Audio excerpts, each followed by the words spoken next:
What's up, guys? Today we're picking up a second bike for the CB650 Cafe Racer project. So as you know, the first bike we bought was a 1981 CB650 Custom. Okay, Custom was something that they started doing in the 80s. Apparently, the Harley Davidson style with the rake, the low seat, the long forks in the front end was very popular. So Honda, throughout all their 70s, they had that flat frame, low rake, tucked in front wheel, short wheelbase type of look, perfect for the Cafe Racer. Well, I did not know this, as this is being my first bike project, so I picked up the 81 Custom, and I found out quickly that the frame was not ideal, mainly due to the dip in the seat, like where the frame sits underneath the seat, which I thought was okay, that's not that bad, we can cut and weld or do something there. So that was the plan. And then just recently I started figuring out that there's another major difference, and that is the steering head angle. So the angle the forks come off of the actual frame of the bike, it's increased compared to, like, again, the 70s, the CB550s, 750s. Though the 1979 CB650 had that tucked in low steering angle, flat seat frame. So I was like, okay, if I can find one, that'd be perfect. If not, I'm still going to continue with this custom frame and just work on the dip in the seat. You know, not even worry about the front. I figured maybe if I lower the front enough, it won't really look that bad.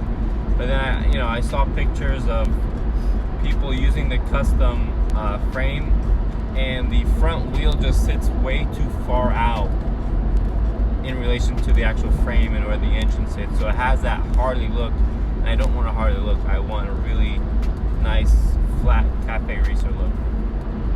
So today we're picking up a 79 CB650 that I found on OfferUp. There's a guy in Riverside that says his dad gave it to him X amount of years ago. It ran when he got it, but that's it. So stay tuned. Let's go check out this bike. Okay, so we got the bike. This is what she looks like. 1979 Honda CB650. This is the standard. They only had standard in this first year of the 650. So I don't know if you could tell.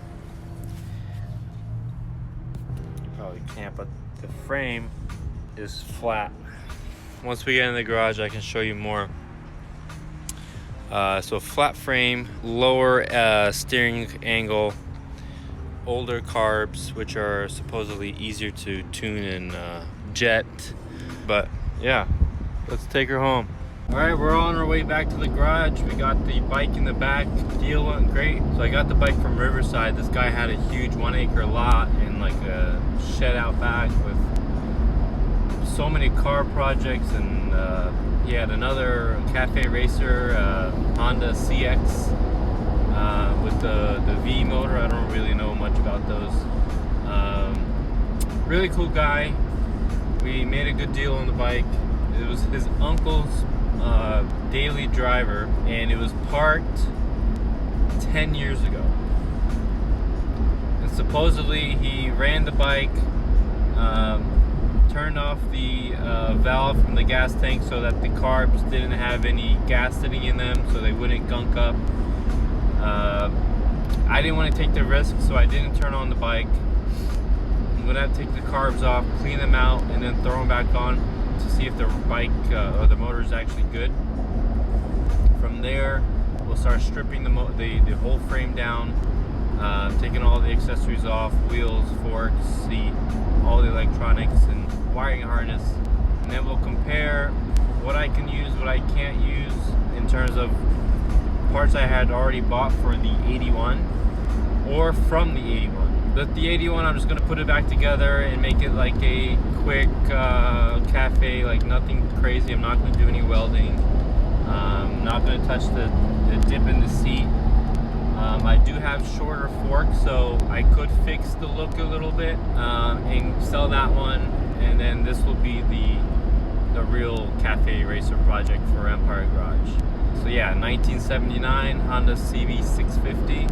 Older carbs, so in the 80 or 81 is when they switched over to these CV carbs, they call them. They're a lot smoother, but they are really tough to tune and jet when you do AirPods and an aftermarket exhaust. Also, one of the jets are not removable, so they're like pressed in. It's like a whole mess. So I had already rebuilt the other carbs. I'm just gonna throw them back on with the airbox. I hope I still have it. That way I don't have to mess with anything. I'll probably throw the stock exhaust on the 81 and use the 4-into-1 exhaust that I have from the 81 onto the 79. I know it's a lot. Stay tuned. You'll see everything go down. But yeah, now from one bike to two bikes from having no experience with bikes. So should be interesting.